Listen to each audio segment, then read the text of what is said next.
Hey guys, Panzer J back here in Operation Casino Royale. We're up to turn number 4. It's January of 1938. So 4.2 for the CCP and 4.3 for the Soviet Union. So let's get into the CCP turn. We actually have a couple of purchases here. So we had 7. I mistakenly said I had 8. I ended last turn with 8 IPP. It's actually only 7. So with $7, we're going to spend 5 and save 2. We're going to do a cavalry for 3 and a militia for 2. So that's our 5. No combat, and then I've got our die roll for our recruitment. Die roll there. Okay, so it's all non-combat. If you guys watched Silk's U.S. KMT turn, you know that the KMT and the CCP agreed to a truce.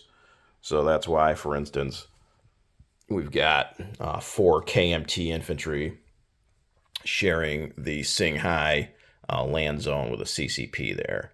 Okay, so for non-combat, we're going to take the 2 infantry in Sikiyang and move down to Singhai. We're going to take the 2 infantry in Sikang up 1 to Singhai. We're going to take the 3 infantry in Shensi back to Singhai. The 3 cavalry back 1 to Singhai. And the 2 mountain infantry back 1 to Singhai. Okay. And that is it for non-combat. So unit placement, we'll place another militia here in Shensi. And then we'll place a cavalry in Singhai.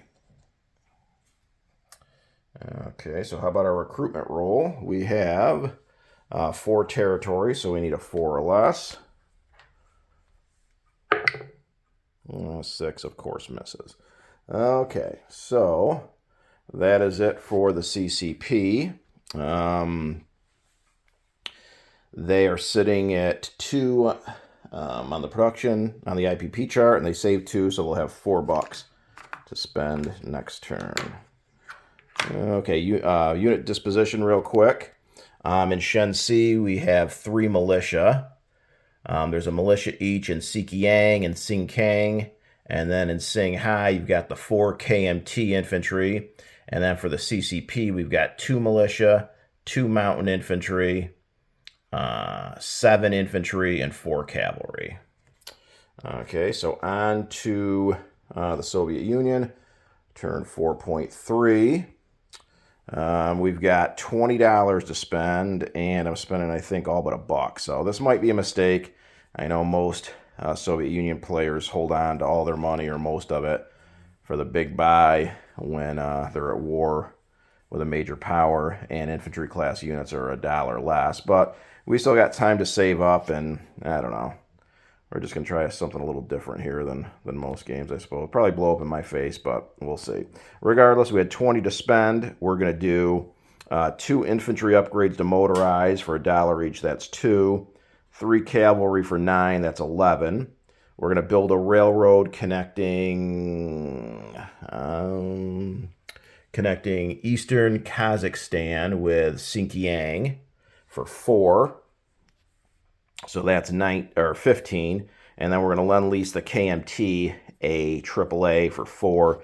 That's 19, so we save $1. Let's see. We have 1 attack in Spain. So real quick, this is going to be our Mongolian roll. This 5 or less is hopefully going to be our Spanish roll. We do get a D6 die roll for income increase, and for tech, we're going to go for advanced artillery, which is at stage 1. So let's do our tech roll first at a 7. A 2 we miss. So no tech increases this turn. Okay, and for our 1 attack, I don't know. We could do a walk-on. We could go after some infantry.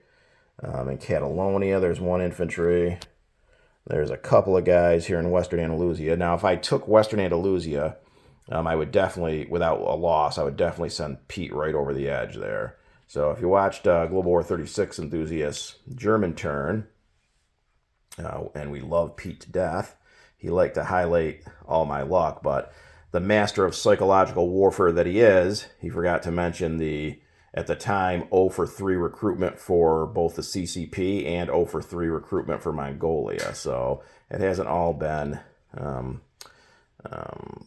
perfectly lucky for the Russians. And he also forgot to mention his sea battle here that was, I would argue, just as lucky as Catalonia. So regardless, I kind of want to go into Western Andalusia because, like I said, if I win that, you'll definitely, Pete would definitely be beside himself. But I think we got to play it a little bit safer, so we're just going to go into Catalonia. So an infantry for Madrid and the medium bomber and the fighter are going to go after that 1 infantry. Okay, so let's go ahead and roll that out. We've got a medium bomber at a 7. A 4 does hit. We got our 1 hit. His infantry at a 4. A 12 misses. So we go ahead and take Catalonia back with no loss. The fighter and medium bomber fly back to Madrid. There's no other non-combat for Spain, so let's just do the Spanish recruitment. So we're back to 2 territories in Spain and the 3 overseas territories, so that's a 5. So let's go ahead, see what we got here. A 4 does succeed. We will put a...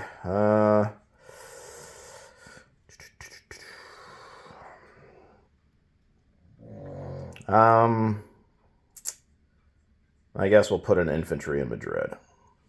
So that is it for Spain. So let's do a disposition for Spain real quick since we're here. You still got the coastal sub there in A44. Catalonia is an infantry. Madrid is an infantry, 2 militia, a medium bomber, and a fighter. And then the overseas militia didn't change. Okay, we did purchases for the Soviet Union. We did our tech roll. No combat, so it's all non-combat. So let's over here in the Mediterranean. We got some ships to move around. So this destroyer here in M2 is going to come over 1, 2 and join this fleet here. In M7, the fleet sub is going to move up 1 to M7.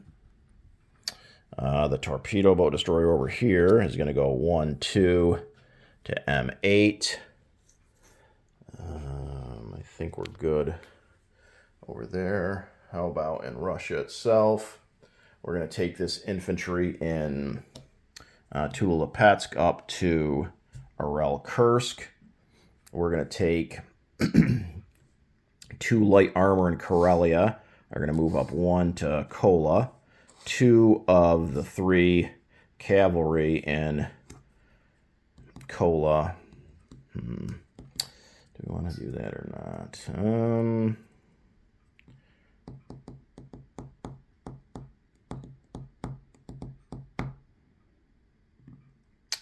Yeah, I guess they'll stay where they are. Never mind. So they'll stay in Kola. Those ships are staying there. So I think that's it. Okay, so how about unit placement? So we've got a Lend-Lease, and the French are giving us permission to make their way through. So I believe we can go into Cochin China up the river there, and I think Rich wanted it in Kwangtung, but I'm not sure. So it's either Kwangtung or Yunnan, one or the other. I'm just going to put it in Kwangtung for now, but he's obviously more than allowed to switch that up if that's where somewhere else he wants it. The railroad, we build that here on the border, so now we're connected to the CCP. We've got 3 cavalry that we're placing in Urel-Kursk. And then the 2 infantry upgrades to motorized are the 2 infantry in Urel-Kursk. Okay, so that is it there. How about income now for the Soviet Union? We're at 7. We got to do our D6 die roll.